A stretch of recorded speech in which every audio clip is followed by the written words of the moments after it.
yatabaye abandi nanjye zandaba. Mukeshimana ni umwana w'umukobwa w'imyaka 14, avuka mu muryango w'abana batatu, ukaba ari umuryango ukennye cyane. Uyu mwana wiga mu mashuri abanza mu mwaka wa 4 yigana ikayi imwe. Iyo kayi imwe niyo yandikamo amasomo arenga 10. ngo mwarimu yakubwira ngo iki nyuma ufite ikayi imwe? Ngo nta babyeyi ufite ku buryo batagugurira ikayi cyangwa ikaramu. Mu marira menshi n'agahinda yambwiye uburyo yigamo.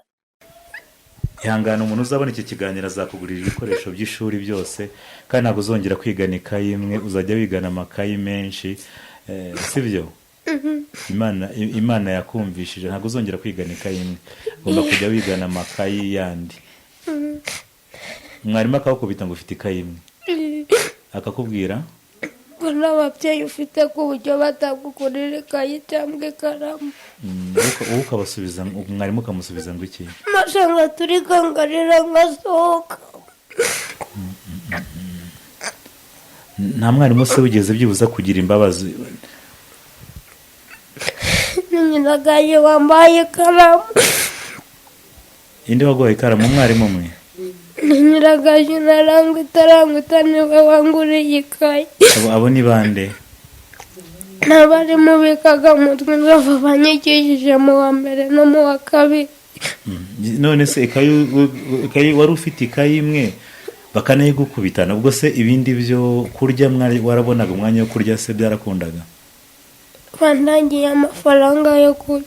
Hari umujyaneza yo gutangiye.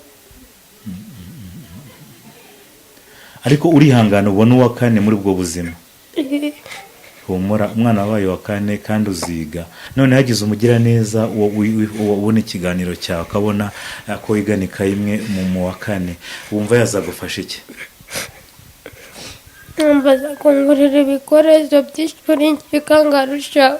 Tubwira amasomo mwigarira mu wa 4. Igifaransa, Ingirishi, shosho, seti, imibare, creative